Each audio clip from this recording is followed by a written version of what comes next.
the President, would you please state for the record your knowledge as to the Warren Commission's conclusions concerning the number, timing, and direction of the shots?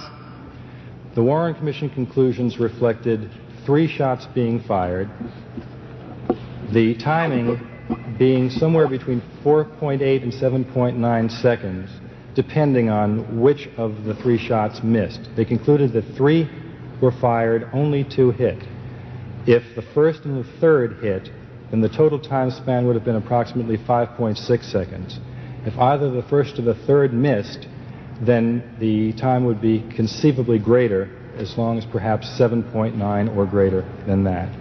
So, am I correct in summarizing your testimony to be that the Warren Commission's conclusion was that the range, the timing range of the shots was between 4.8 and 7.9 seconds, depending upon which shot missed?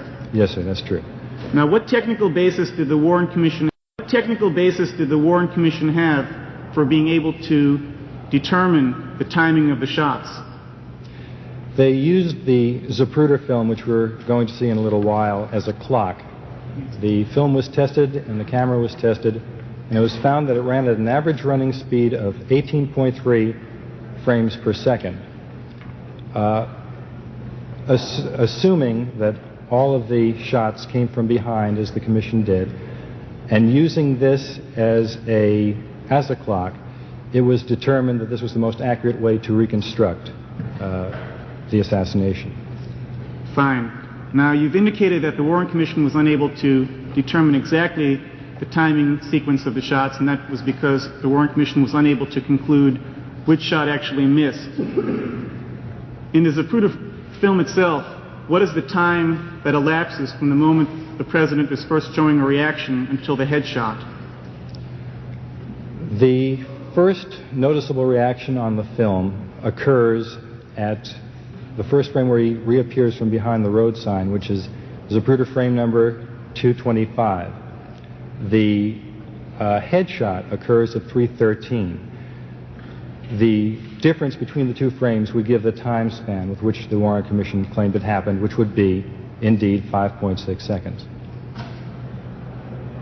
And it's on that basis that the Warren Commission said that if either the first shot or the third shot missed, you would add approximately 2.3 seconds to the overall range. Is that correct? This is correct, because the mechanical minimum operating time for the rifle alleged to be used during the assassination was an absolute minimum of 2.3 seconds to fire a shot, cycle the rifle, that is, pull back the bolt, automatically reinserting another bullet, closing the bolt and pulling the trigger again, without taking time to aim or anything else.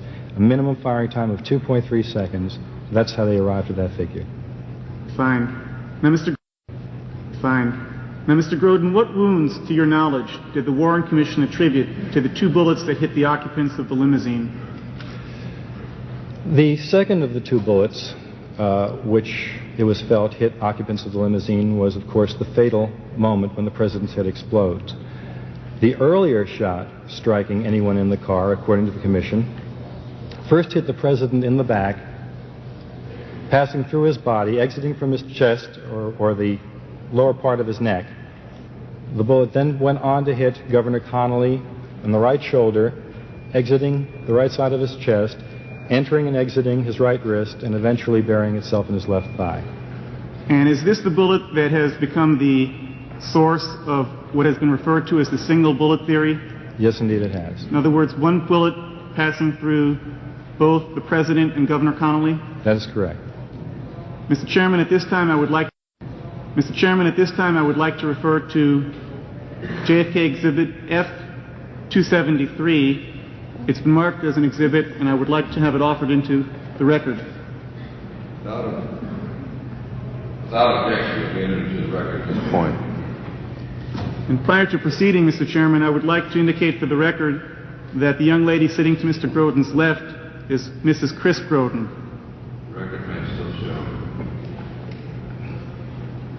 Mr. Groden, examining Exhibit F-273, would you please identify that for the record?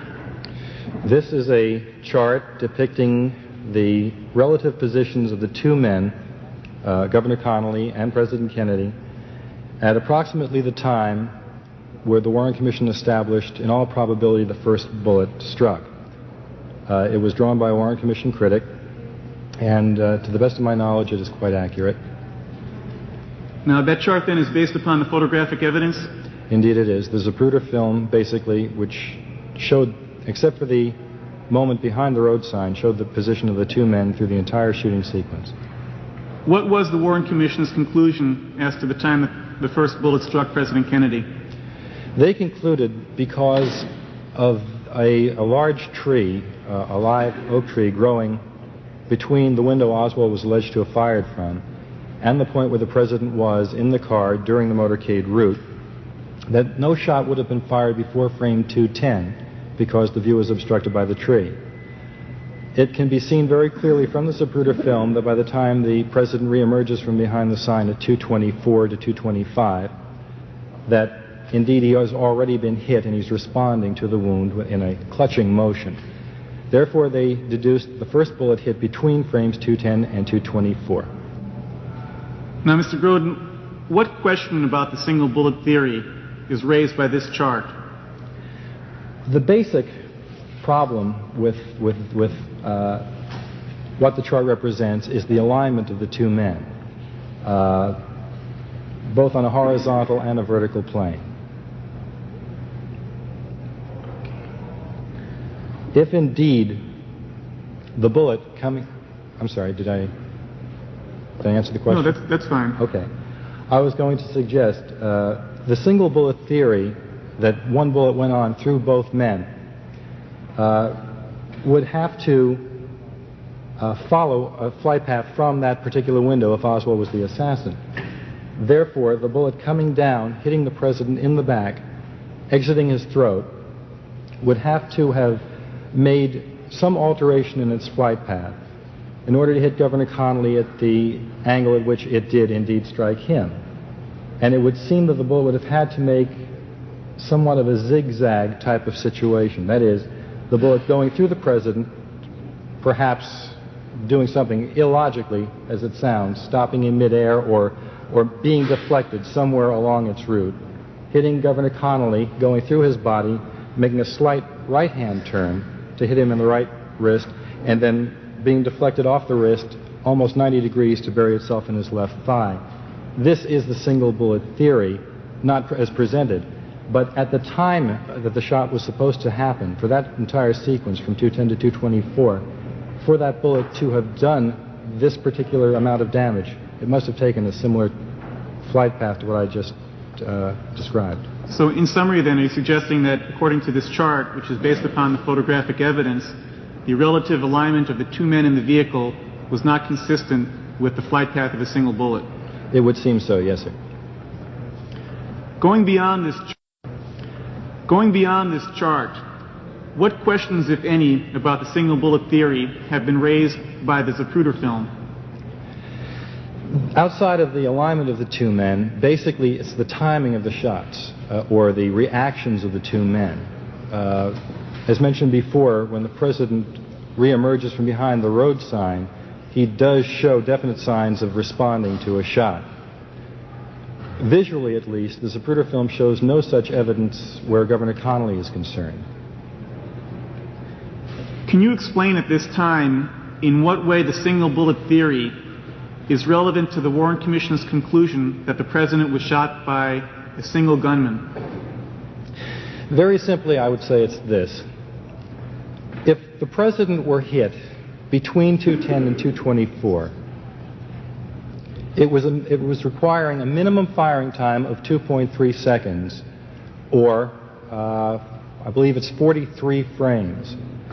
That is, if the President were hit between let's say at frame 210, Governor Connolly could not have been hit by a separate bullet until 253. Also, if the President were not hit until 224, we would have to add 43 frames to that, to the point where Governor Connolly would be hit. However, the Governor shows a very marked reaction by frame 237 to 238, which is only 1.8 seconds away, too soon for another shot to have been fired. Now, to clarify your testimony, I believe you said that if the President had been hit by frame 210, then based upon the 18.3 second standard, or 18.3 frames per second standard, and the fact that the rifle needed 2.3 seconds to be discharged, according to your testimony, you said the governor could not have been hit by a separate bullet until frame 253. But really what you meant, I think, is you couldn't have been hit by a separate bullet fired by the same gunman. That's correct. I'm sorry if I didn't make that clear. Assuming a single gunman using that particular weapon, the one attributed to belong to Lee Harvey Oswald. Now, we are about to view the Zapruder film, and I would like you to explain to the committee whether any special techniques have been applied to this film for the purpose of improving its quality. Two techniques have been involved. The first that you will see is merely a straight run-through of the film. No special techniques have been involved in this except to color correct it slightly. Right after that, we'll be viewing a special version of the film which has been slowed down, and it has been subjected to a technique called rotoscoping. That is, each frame is shot individually, repositioning the men in the car to eliminate the shakiness of the handheld camera. This is done by using an optical printer, centering the point of interest, in this particular case, the President and Governor Connolly, so that they fill the frame, eliminating all of the excess material on the film, so we can simply follow their movements, their reaction times in relationship to each other and to the car and the surrounding scenery. Now, as we view this film, what particular points should we be looking for? In the first run-through, we will be getting a logical feeling for the film. It will be going slower than light speed, so it's easier for anyone viewing it to indeed get the feeling and the visual response of what is on the film. During the second run-through, we will see various aspects of the film in highlighted detail. What we should be looking for is, as the President reemerges from behind the sign, that immediately upon the reemergence, his arms go up in a clutching, protective motion toward his throat. Not actually grabbing his throat, but much of a defensive type of attitude. Then, momentarily after that, there's a slight forward motion and push to the President, downward and forward. And then a few frames after that, we'll see Governor Connolly's right shoulder buckle sharply. His cheeks will puff out, and his hair will become immediately disheveled, all in one frame. And I believe we'll be showing that twice, one after the other, so that if it goes by too quickly the first time, it will be seen again. Fine. Now, before the film is viewed, Mr. Chairman, I would like to state for the record that this film, the copyright date is 1967, and the owner of the copyright is LMH Incorporated. I've also been requested to state that the film does show the head wound to the President very vividly, and for this reason, viewing is not advised for persons who would be particularly sensitive to this type of violence. Can we please show the film at this time? May I also, before we do show it, suggest that the TV cameras that will be filming it allow a black border at the bottom, because a great deal of the action happens at the extreme bottom of the frame, and much of it might be lost. Thank you, Mr. Groden.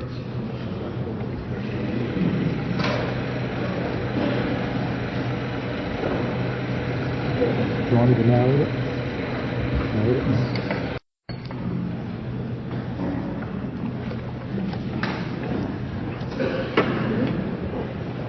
Mr. Groden, was the President's backward motion apparent from the reprint of the frames from the Zapruder film in the Warren Commission report?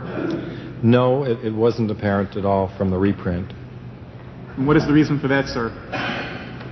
The reason for that is in Volume 18 of the Warren Commission Appendix volumes, on page 70 and 71, the frames, including the headshot and immediately following, are printed.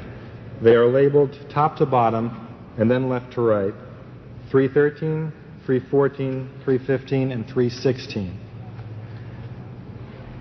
This is not, in fact, what we have here. We have 313, 315, 14, then 16. A reversal of the two frames following the shot to the President's head. Do you know when this reversal was first discovered? It was discovered sometime after the Warren volumes were printed, and it was not an issue for the Warren Commission itself. It was discovered by a critic of the Warren Report, and I believe that the comment was made officially, and the answer was that it was an inadvertent reversal of frames. The effect of this reversal of frames, however, would make it appear as though the President was thrown forward for 2 frames after the shot, quite markedly forward, when in fact the reverse was the case. Mr. Groden, do you know whether there is any photographic evidence that bears upon the Warren Commission's conclusion that Lee Harvey Oswald fired at the President from the Texas School Book Depository? I'm sorry, could you repeat the question? I'm sorry. Certainly. Is there any photographic evidence that touches upon the Warren Commission's conclusion that Oswald fired from the President from the School Book Depository building? There are various photographs taken of the depository at the time of the shooting, just before and just after. Some showing the doorway of the depository, others showing the windows, some showing the whole face of the depository. Some of these were among the issues that were raised for the scientific panels of the... Mr. Chairman, at this time I would like to refer to what has been marked as JFK Exhibit F-121, F-122, and F-123. They are blow-ups of photographs taken by photographers in Dealey Plaza, and I move that they be admitted into the record. Without objection, they may be entered into the record. Thank you.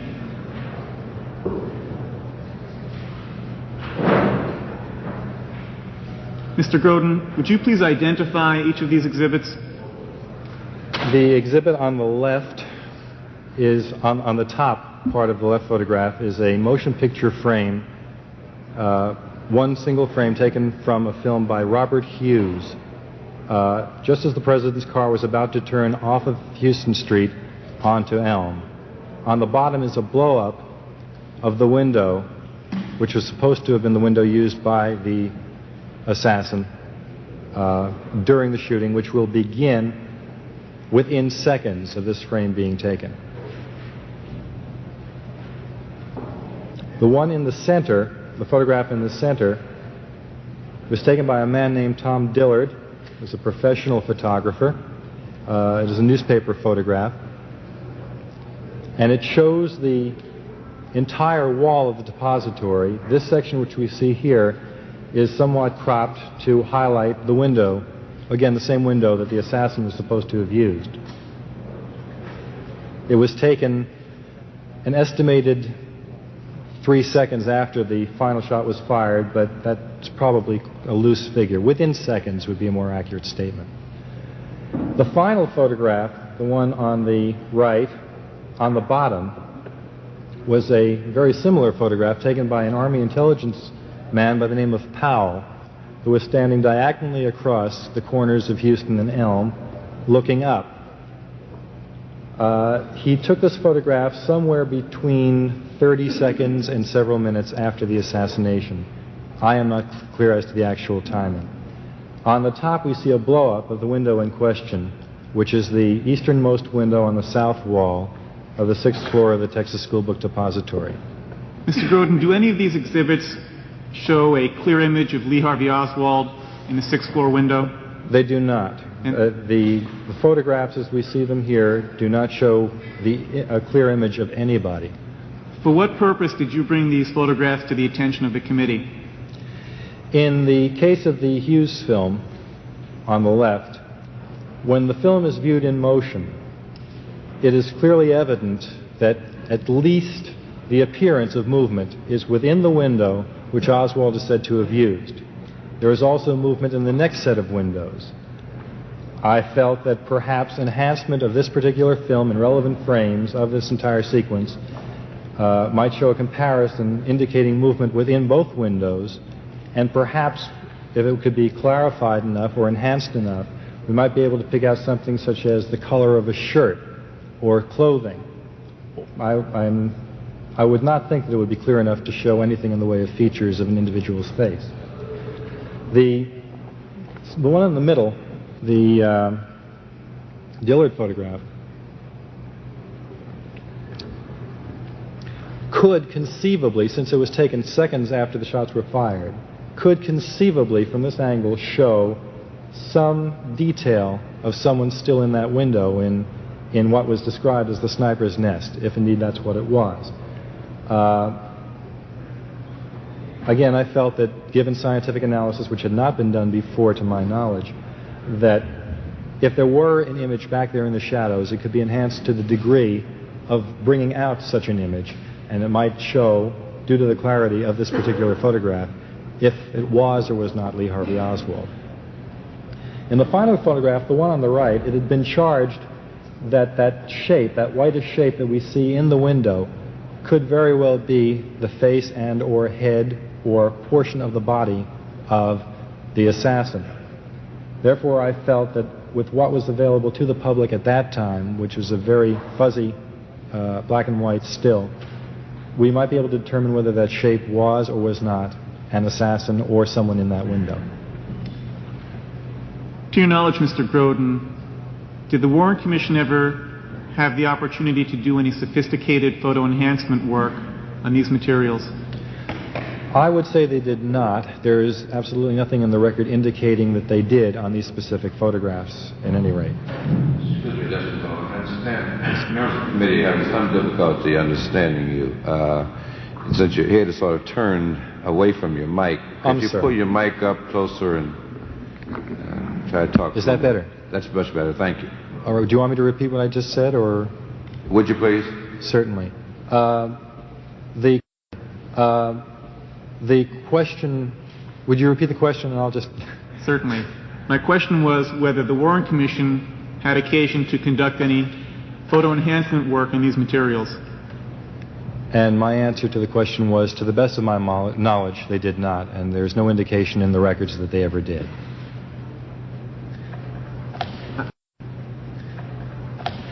I would like at this point, Mr. Groden, to turn to another area of Dealey Plaza other than the Texas School Book Depository. I would like to ask you whether there is any photographic evidence that bears upon the Warren Commission's conclusion that there were no other gunmen in Dealey Plaza other than Lee Harvey Oswald. Okay. Do you have a specific exhibit in Certainly. mind? I'll be glad to show you some exhibits. Mr. Chairman, at this time, I would like to refer to what have been marked as JFK Exhibits F-126, F-128, F-129, F-155, F-267, and F-274. We are going to be looking at Exhibits F-126 and F-128 right now. However, I ask that all of the exhibits that I just referred to be admitted into the record. Without objection, they may be entered into the record. I would also like to indicate for the record that Mr. Groden is going to be asked to discuss a series of exhibits. However, they are only a sample of the photographs that have been made available to this committee.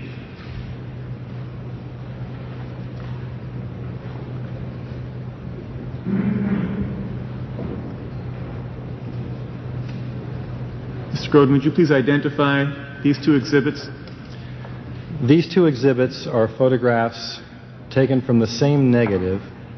A professional photographer for the Associated Press, James Alkins, took a series of 5 photographs, numbered 2, 3, 4, 5, 6, 7, and 8. There were 7 photographs, I believe. This is negative number 6, or the 5th in the sequence.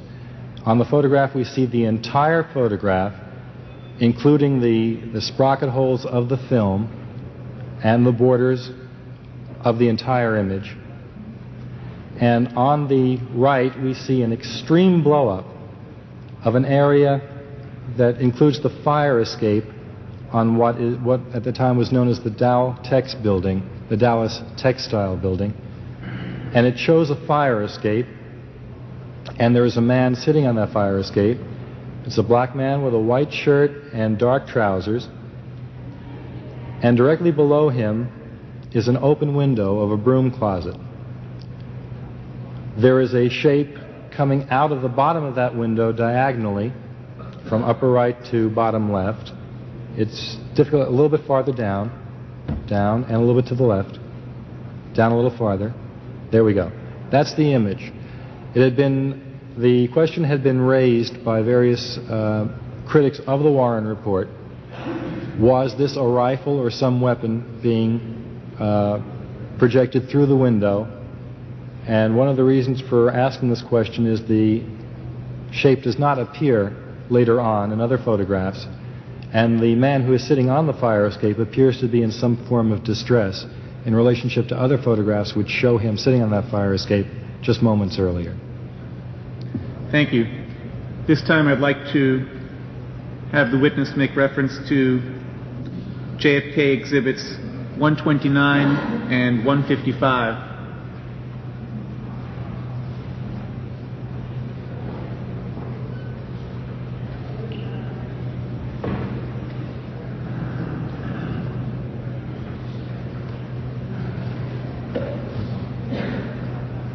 Mr. Groden, would you identify these exhibits and then indicate what issues they've posed to the committee's photographic evidence panel? The photograph on the left is a print from a Polaroid photograph taken by a witness named Mary Moorman. This is the second of two photographs which she took that day. It was taken the moment of the explosion of the president's head, or a fraction of a second after that. In the foreground we see the presidential limousine. Mrs. Kennedy is the lightish area there, and the president is right next to her. In the foreground on the right we see part of the image of the flanking motorcycles. In the background we see the area that has become known as the grassy knoll. On the left at the top of the grassy knoll, over three bystanders, we see the stockade fence on the top of the knoll, which borders a parking lot. And on the left, from the center to the left, we see a little bit more to the right. There we go. From here to the right edge of this particular print, we see a cement retaining wall, which is the front border of a set of steps. The three witnesses in the background, Emmett Hudson and two others that are on the left, are standing on the steps that lead up behind that wall. On the right we see a photograph taken by Philip Willis. It's his fifth photograph, and it was taken at about the time of the first shot. And in the background we see the same information that we see in the other photograph, the Moorman photograph on the left. Of course, here we see more of the limousine and more of Dealey Plaza in general. Now, specifically, what issue is raised by these photographs? Behind the corner of that retaining wall, a little bit more to the left, there we go. At this point, on the Moorman photograph, and at the end of the wall in the same position, right there, in the Willis photograph, there is a figure. This figure was standing in line almost to the degree in relationship to the rearward motion in the president's head. The figure is on the grassy knoll, has never been identified, at least to my knowledge, as to the identity of this figure. And after the assassination,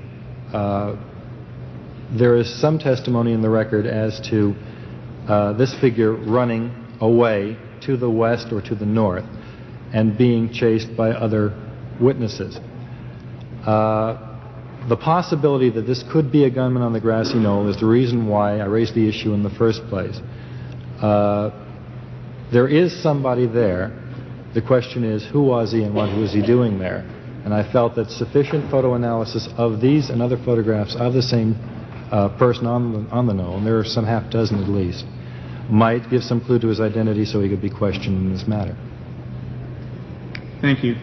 At this time, I'd like to refer to JFK Exhibit F-124 and F-125. Mr. Chairman, I ask that these exhibits be entered into the record.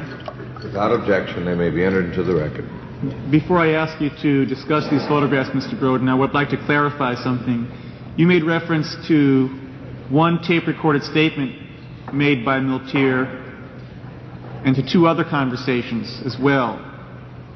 In total, how many of the conversations were tape-recorded, to your knowledge? To my knowledge, only the initial conversation that included the threat was actually tape-recorded. The rest was the testimony or the reports, the FBI or Miami police reports of William Somerset relating to his subsequent meetings with Miltier. Fine. I would like you now, if you would, to examine these exhibits, identify them rather, and explain how they pertain to Miltier.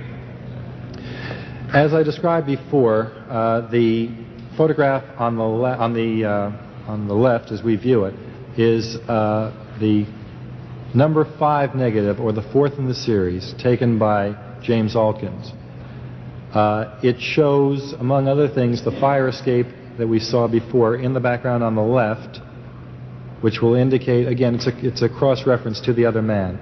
But in the crowds lining the County Records building, which is the white building in the center right there, in the crowd is this man who bears a remarkable resemblance to Joseph Miltier.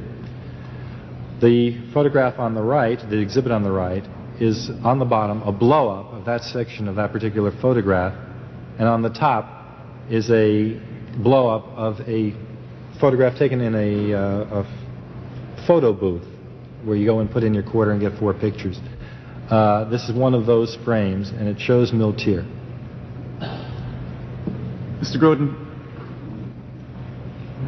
to your knowledge, do you know whether the Warren Commission dealt with this issue? The Warren Commission received the evidence dealing with Miltier during the closing days of its deliberations. They did not act on the information about Miltier, and the file was put in the National Archives. Do you know whether the photographs showing the man in the crowd and the photograph of Miltier were ever studied by forensic anthropologists? To the best of my knowledge, up to this point in time, or until the life of this committee, they had not been so subjected. Thank you. Mr. Chairman, I would like at this time to have the witness examine what have been marked as JFK exhibits F-131, F-173, and F-174. I move that they be introduced into the record. Without objection, they may be entered into the record at this point.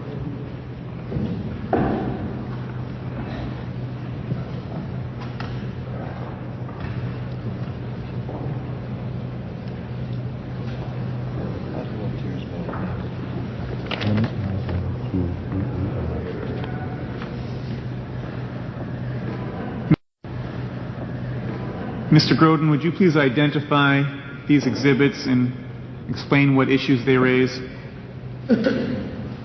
The 4 photographs in the exhibit on the left are 4 of 7 photographs depicting the arrest or detainment of 3 individuals which have become known as, in quotes, the tramps. They were arrested very soon after the assassination behind the depository on a railroad boxcar. They were taken across in front of the depository, diagonally across Elm and Houston toward Maine and the jail. These people have become a tremendous issue in the last couple of years because there's no record of the arrest. They were picked up in relationship to the assassination, but no records were kept of the arrest. There are no official photographs of them. No fingerprints or identifications were ever taken or made. The 2 exhibits, the one in the center and the one on the right, I believe would represent attempts to identify these people. The allegations were made sometime around 1976 that the taller of the 3 tramps could very well be Frank Sturgis of Watergate fame, and that the shorter of the three, the shortest of the three, might be E. Howard Hunt, again, of Watergate fame. This opinion was certainly not shared by all of the critics, but the issue was put forward, thereby creating the need to try to identify these people, which probably should have been done anyway. It had not been. The man on the left in the center exhibit is Frank Sturgis. The man on the right is the tall tramp. In the photograph on the exhibit on the right, the short tramp is at the top, E. Howard Hunt is on the left, and the man on the bottom is a man named Fred Lee Chrisman, who was another ultra-right winger, a member of the Minutemen,